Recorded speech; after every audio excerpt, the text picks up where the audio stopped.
Hi everybody, this is kind of my first little tips and tricks video. I'm setting up my new gargoyle enclosure. So this is just what works for me and my preferences. I think they work really well. They look better than the tub and they're cheaper than a glass enclosure. And they kind of have the same things that work pretty well. So they do have ventilation in the back, but it's not too exposed, so it helps keep some of that humidity. But other than that, I'm going to kind of show you what I do when I set up for a new gecko. I add minimalistic stuff just so I can make sure that the gecko's doing well, that she's using the bathroom, that she's eating. So it's just a little minimalistic setup for now.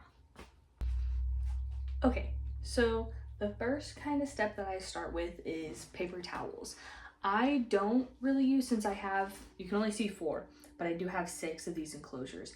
It's a little bit harder to keep substrate in them, for me at least, but I do have friends that have put substrate in them and they love them like that.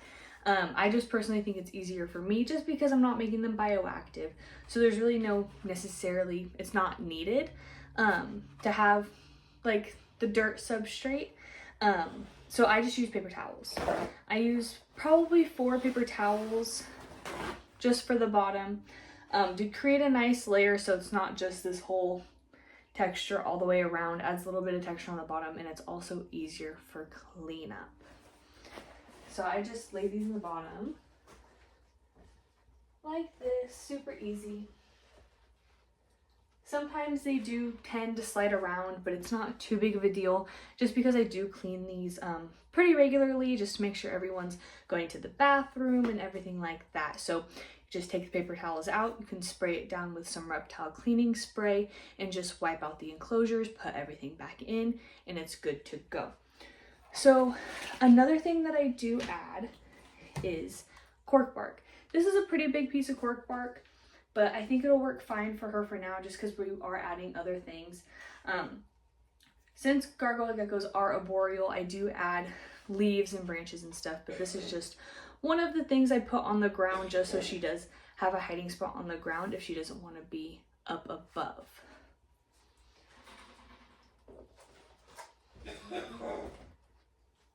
It also just creates a really nice base.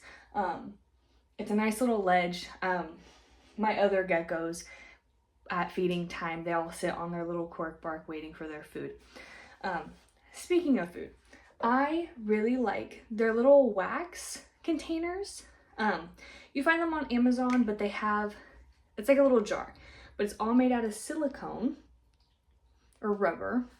And so I use this little piece as a little water dish. It's really controversial if you should have a water bowl or to spray. I spray every other day when I feed, but it's also nice to just keep a little water dish in there just in case your geckos want a little bit of extra water. And then this other side I use as the food dish. They're super reusable, easy to clean, super easy to wipe out. So I really recommend these if you don't like using the cup, throwing away a cup, getting a new one. These are really good reusable cups. So next, what I like to do is I do like to add foliage. I don't add too much at first just because I want to make sure that I'm able to see the enclosure, make sure she's not stuck on anything. She's getting used to her new environment. So I do really like these little vine plants. They come, like, you can get a 2-pack, 4-pack, 6-pack on Amazon. I really like these. At first, when you first open them, they do have a plastic smell, so I do recommend cleaning all of your fake plants that you get, just because that fake plant smell can get a little, I don't know, I personally wouldn't want to smell it all the time, so I try to get rid of it the best I can before I put them in the enclosures. But then you can kind of just fan them out. They have bendable, so this is pretty malleable. The other thing I like about these grow tents is that in the top, it's all PVC to come around. And since this has this little branch right here, I just stick this in the PVC and it hangs up there perfect. They rarely ever fall, and you can just bend this around the PVC. So I really enjoy these, and it just adds a background and depth to the enclosure. Alrighty, sometimes it's a little bit higher, so it's a little bit harder to put up there, but as you can kind of see, it's up there on the PVC. I'll get a better shot of it once it's all done. It's just, this is the best way I could set this up. I also, since she isn't really a full-grown gecko, I just like to add these other little fake ones. On the ground, my baby geckos really enjoy these. And also my baby garter snakes. They are like little homes, so they're naturally curved. So they just kind of sit on the bottom to add some more foliage.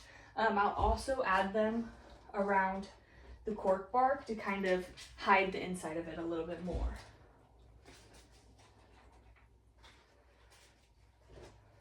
Alrighty. Another thing I like to add, some of my geckos have these, some of them don't. Not for any specific reason, just when I'm able to get them, I do enjoy them just because they add a little bit more climbing space. So they're like these foam, malleable pieces. All of these fake plants I got on Amazon. I love them. It's a hit and miss on Amazon for fake plants, so you kind of have to play a game. So basically, I just set this up so she does have a high point to get up to, just because they are arboreal, they like to be high up.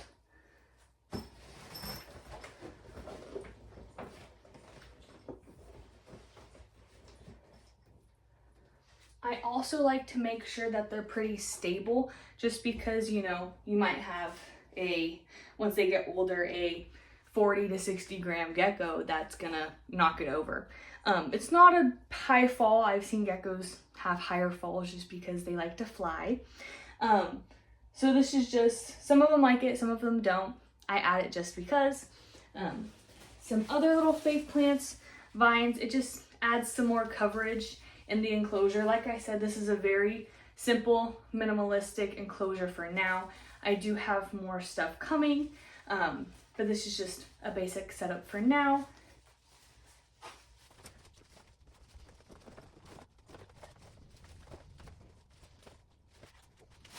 Alrighty, so now I've pretty much added all of the decor that I'm going to add. There's plenty of hiding spaces for her. Alright, now that we have all of the decor in here, we added the food bowl, the water bowl. There isn't food in it yet just because I am feeding tonight, because these guys are nocturnal, so they're not going to eat at night anyways. So this is just a little setup. I do spray it down a little bit just before they get in there, just to kind of help with the humidity, let them settle down for the night. But like you can see in all my other enclosures, they have lots of hiding places, branches. Some of my geckos do have humidity boxes. I am trying to get them for all of these guys just because it's better safe than sorry. If they want to go in there, they can, but they don't have to. So this is kind of the little setup. I'm gonna get her and put her in. All right, so we actually just picked up this girl from the Reading Reptile Show. She's super pretty. I like her a lot. She's gonna be a great future breeder. I am gonna get her out. She's only about a year or two. I do have a smaller male that I'm growing up, so she'll have plenty of time before she has her future boyfriend. But I wanted to get her just because I saw her and fell in love with her. I couldn't live without her. So this is her. Haven't picked a name yet, but I do have a little bit of theme with my geckos. My gargoyle geckos are named after like bougie brands. So we have Calvin Klein, Louis Vuitton, Tom Ford, and I don't know for her yet. So we will figure it out, but she is a red, reticulated, redacted, however you really want to pronounce it, gargoyle. She's very pretty. I'm very excited to breed her. She's still too small, but I'm very looking forward to it. So we're gonna put her in, spray the enclosure down, and let her calm down, and I'll feed her tonight and see if she wants to eat.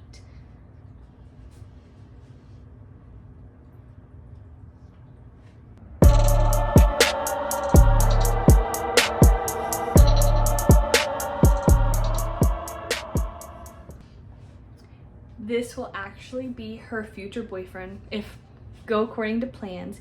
He is still very small, So this is not a plan that's happening next year, for sure. They both have growing to do. We want them to be the appropriate size just for his sake, her sake, and any of the baby's sake. So we want to make sure that both the adults are breeding size and breeding age. But I just wanted to show him just because he also has that really pretty red base. He isn't fired up right now, so you can't really tell to the full extent, but they will make beautiful babies one day.